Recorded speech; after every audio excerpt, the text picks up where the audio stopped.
Buen día, hermanas y hermanos. Estamos en esta octava de Pascua. Por eso permítanme desearles una feliz Navidad y a pocos días de comenzar un nuevo año también, un 2025 lleno de bendiciones y mejores días para todos. Un saludo también a quienes nos siguen por los diferentes medios digitales. Hoy 29 de diciembre, domingo después de la Navidad, la liturgia de la Iglesia nos invita a celebrar la fiesta de la Sagrada Familia, compuesta por José, María y Jesús. Estamos a pocos días de finalizar el año 2024, probablemente un año lleno de bendiciones y alegrías, por las que damos gracias a Dios, pero también un año de sufrimientos y dificultades, donde si hacemos una seria evaluación, veremos que como humanidad tenemos que pedir perdón a Dios. Perdón por no ser capaces de terminar con las guerras. Perdón por no dar fin a la pobreza. Perdón por no erradicar la violencia, especialmente la que se ejerce en niños y mujeres. Perdón por no ser conductores de fraternidad. En definitiva, perdón por no ser auténticos hijos e hijas de Dios y no llevar a la práctica lo que Jesús nos enseña en el Evangelio. Y al mismo tiempo de pedir perdón de todas estas cosas y muchas otras más, hagamos el compromiso de trabajar y de dar nuestro aporte personal para que esto cambie.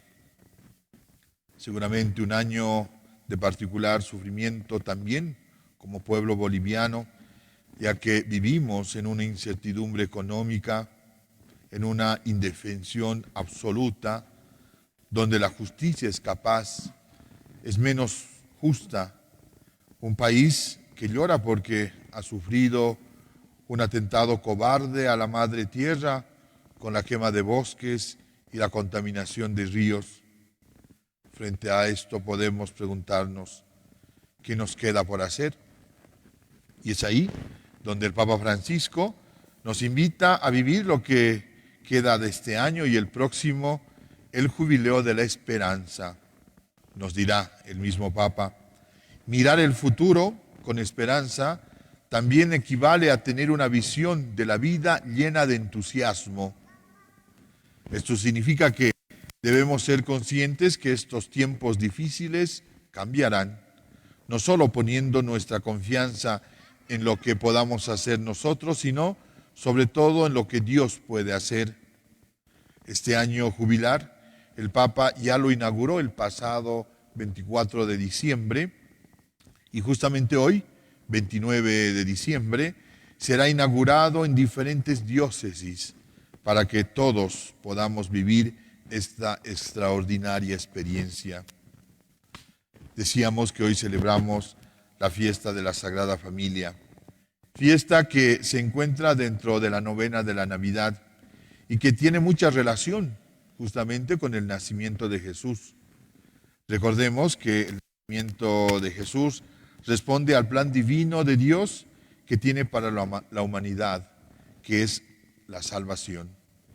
En esta línea es que Dios escoge también la familia para dar inicio a este plan. Dios quiere mostrarnos la importancia de la familia como institución donde se van gestando grandes cosas. Es en la familia donde se inicia la fe. Es en la familia donde comenzamos a hablar y a relacionarnos con los demás. Es en la familia donde aprendemos muchas cosas que después nos ayudarán a enfrentar la vida. Es en la familia donde aprendemos su valor. Es en una familia donde Dios quiso iniciar su plan de salvación. Es por eso que la Iglesia defiende y defenderá su valor y su importancia. Veamos, sin embargo, qué nos dice también la palabra de Dios el día de hoy. En la primera lectura, tomada del libro de Samuel, se nos dice: Ana concibió a su debido tiempo, dio a luz un hijo, al que puso el nombre de Samuel, diciendo: se lo he pedido al Señor. El marido, Elcaná, subió con toda su familia para ofrecer al Señor el sacrificio anual y cumplir su voto. Todos estos datos, más allá de que nos hablan de los piadosos que eran Ana y Elcaná, son datos que nos hablan de cómo desde la fe la vida se la debemos a Dios. Es por eso que todo cristiano estamos llamados a defenderla desde su concepción hasta su muerte natural. Por eso todo aquello que se opone a esto es contrario a la voluntad de Dios.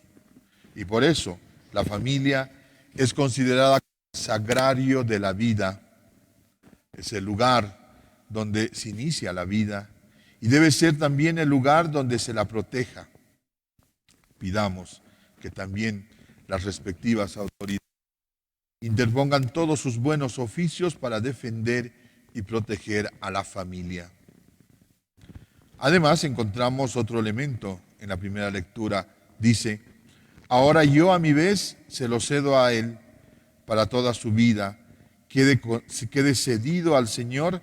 Después se postraron delante del Señor. Impresiona la actitud de desprendimiento de Ana, que alejada de toda actitud egoísta, cede a su hijo a Dios. Una actitud que debe ser imitada por muchos padres de familia.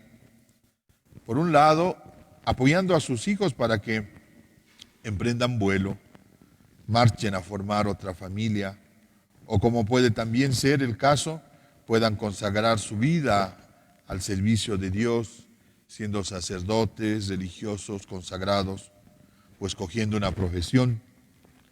Estimados papás y mamás, me dirijo ahora a ustedes. No sean egoístas, no piensen solo en lo felices que son ustedes al estar junto a sus hijos, sino que piensen sobre todo en la felicidad de ellos. Anímenlos a emprender nuevos rumbos, que pongan en práctica todo aquello que ustedes les han enseñado en el seno de la familia. Sigamos descubriendo el mensaje de la palabra de Dios.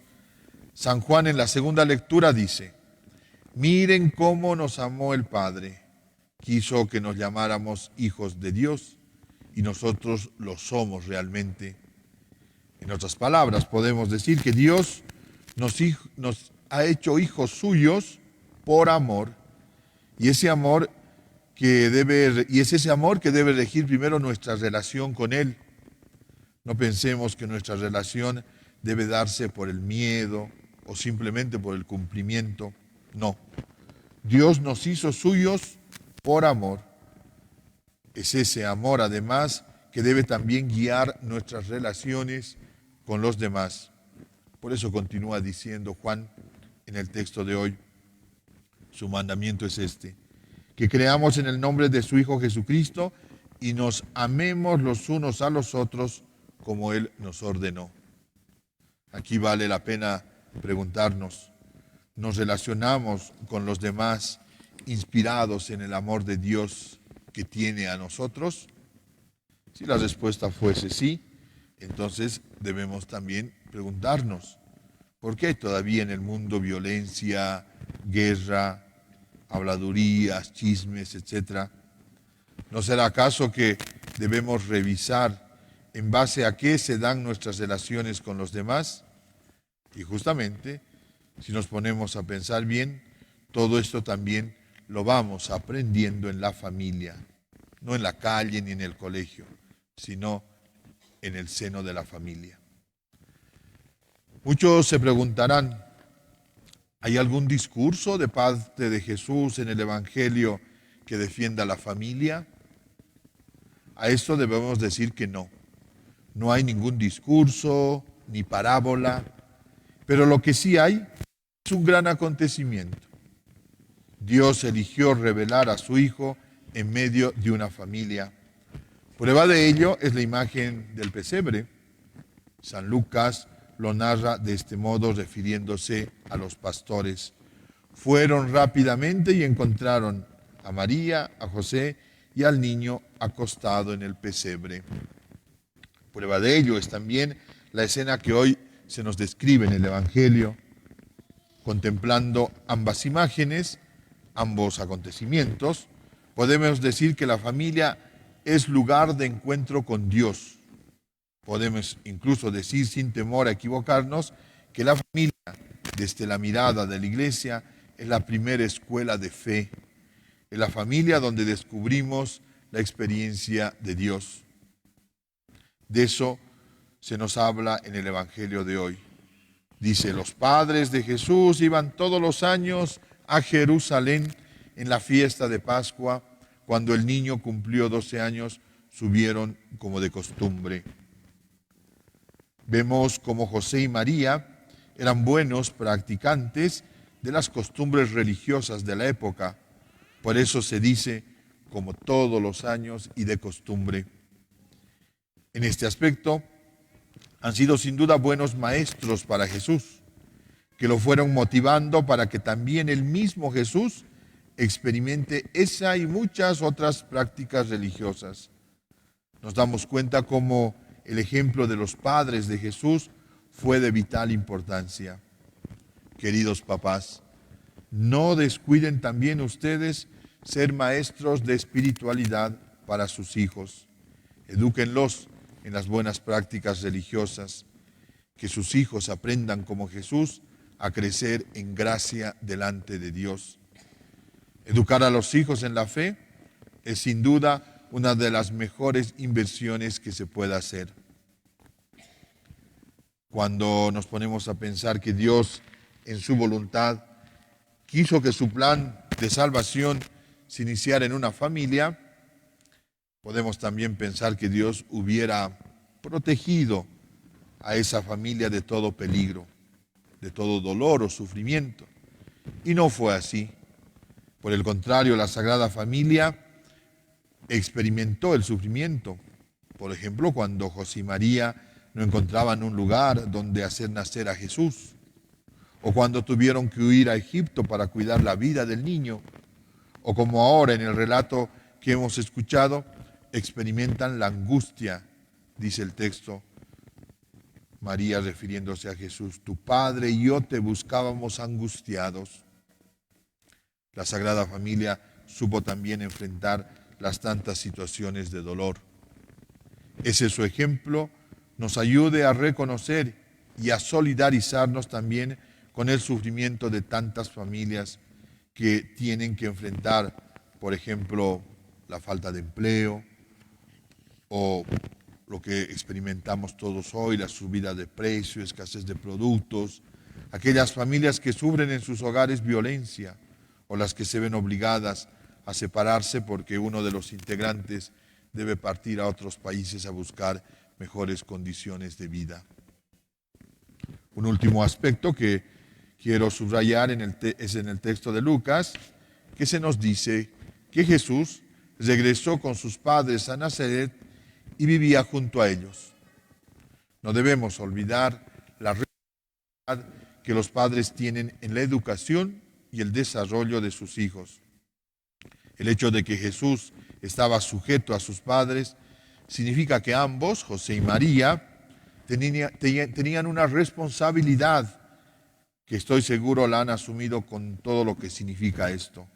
Han sido responsables de acompañarlo en su crecimiento.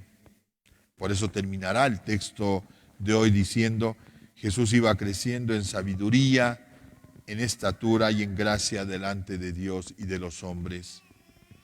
Esta responsabilidad de los padres debe ser asumida por todos los padres de familia, pero también respetada y especialmente por las autoridades que colaboran en la educación de los hijos.